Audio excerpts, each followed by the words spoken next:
They thought Barron Trump was just another privileged kid, until he dismantled their entire legal argument. The Los Angeles courtroom was packed. Rows of legal experts, journalists, and onlookers filled the gallery, expecting a routine hearing. Cameras clicked, pens scratched against notepads, and a low murmur buzzed through the crowd. To them, this was just a formality. At the center sat Judge Ronald Beckett, known for his sharp wit and intolerance for theatrics. His reputation was built on no-nonsense rulings and a cynical view of high-profile figures who thought they could bend the law. And today, Barron Trump stood before him. The judge leaned back, tapping his gavel on the desk. His eyes studied the young man, barely 18, standing in a tailored suit that looked almost too perfect, like he was playing dress-up. Beckett sighed, adjusting his glasses. "Mr. Trump," he began, his tone dry, almost amused, "I have to say, this is a first, an 18-year-old expecting to argue a case. I understand your last name opens doors, but the courtroom isn't one of them." Laughter rippled through the spectators. Some attorneys smirked, exchanging knowing glances. But Barron didn't react.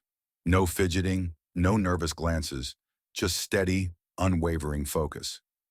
The judge raised an eyebrow. "Nothing to say? No speech prepared?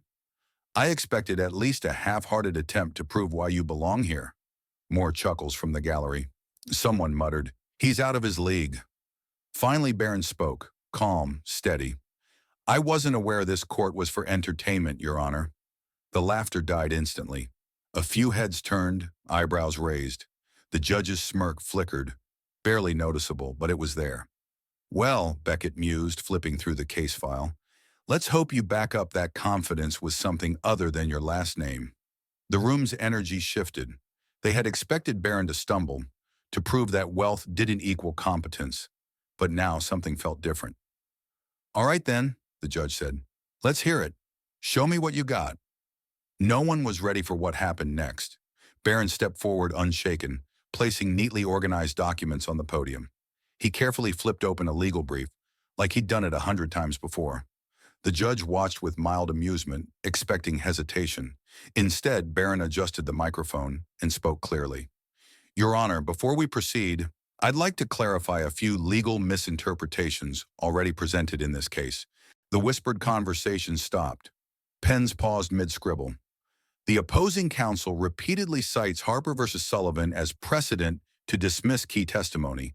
However, that ruling was based on improperly obtained evidence under unconstitutional search circumstances, which don't apply here. It's irrelevant. On the other side of the courtroom, the lead attorney, a seasoned litigator in his 50s, shifted in his seat, scanning his notes. The judge raised an eyebrow. "That's so?" Barron nodded. "Yes, Your Honor. In fact, if we're discussing admissibility, Foster v. Crane is the more appropriate precedent. It directly addresses testimonial credibility under conditions of indirect coercion, far more relevant to today's argument." A murmur spread through the courtroom. The legal experts in the gallery exchanged glances. This wasn't rehearsed bravado. This was precision. The opposing attorney stood, adjusting his tie. "Your Honor, with all due respect, we're not here for a law school debate. The argument remains that—" Barron didn't let him finish.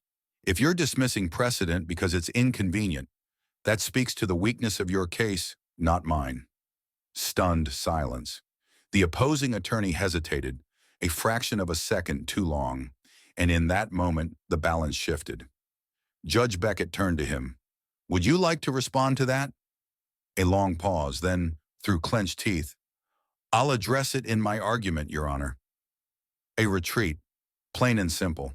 The judge knew it. The attorneys knew it. The journalists definitely knew it. And Barron, he simply adjusted his papers and waited. Judge Beckett tapped his pen against the desk. His tone, once dismissive, had changed. "Continue, Mr. Trump." But now, it wasn't just about continuing. It was about proving that first moment wasn't a fluke. The opposing attorney took a deep breath. He needed to regain control. "Your Honor, while Mr. Trump's reference to Foster v. Crane is impressive, it doesn't hold weight here. That case was about testimonial coercion, not chain of evidence." Barron didn't miss a beat. "Actually, counsel is mistaken. The ruling in Foster didn't just address coercion, it reinforced that testimony remains admissible if primary conditions of influence don't exist. He lifted a page from his documents, which is exactly why our witness remains legally protected. The judge's eyebrows lifted slightly. He glanced at the opposing attorney, waiting for a response. None came. A ripple of murmurs spread through the gallery. A reporter furiously typed on his laptop. A legal analyst whispered to her colleague. Barron continued, "The idea that testimony should be discarded just because it's inconvenient isn't just legally incorrect, it's dangerous. If we start applying precedent selectively, we undermine the foundation of due process." Silence. The judge let out a slow breath. It wasn't quite a sigh, not quite a chuckle, just realization. He sat back, folding his hands. "Well, Mr. Trump," he admitted, "I wasn't expecting that." The attorneys exchanged knowing glances. This was no longer about testing an inexperienced kid. The judge was paying full attention now. The opposing counsel tried one last time. "Your Honor, we're getting sidetracked. We're still dealing with—" Barron tilted his head, calm as ever. "If the law is inconvenient for your argument, that's not my fault." A single chuckle escaped from the gallery before someone stifled it. The opposing attorney clenched his jaw, flipping through his notes, searching for a counterpoint. But the damage was done. Judge Beckett exhaled through his nose. "All right, Mr. Trump, keep going." Now everyone in that courtroom was waiting for his next move. Judge Beckett leaned forward, studying the young man before him. "All right, Mr. Trump," he said, his tone more measured. "Since you're so well prepared, tell me, what exactly is the fundamental issue with the opposition's argument?" Barron flipped another page. No hesitation, no theatrics. "They're misapplying Keating versus Burlington." A murmur rippled through the attorneys behind the opposing counsel. Their lead attorney stiffened. "That case is often cited to dismiss evidence over procedural errors," the attorney countered. Barron nodded. "Correct. But if you actually read the decision, rather than cherry-picking citations, you'd know it specifies that procedural errors must directly impact reliability of the evidence. That standard hasn't been met. You're not arguing law, you're using it as a shield." The judge blinked. The opposing attorney inhaled sharply, then closed his folder. There was no argument left to make. Judge Beckett drummed his fingers on the bench. "That's an interesting perspective." He exhaled, considering his next words. "So, Mr. Trump, what do you believe the court should do next?" Barron met his gaze. "Rule in favor of the testimony's admissibility. Anything less would be a deviation from established legal framework." The courtroom held its breath. Judge Beckett studied him. Finally, he turned to the opposing counsel. "Counselor, do you have a response?" A tense pause, then, finally, "No further objections, Your Honor." The gavel struck. The testimony remains admissible. Some gasps, a few exchanged whispers. A journalist muttered, "Unbelievable."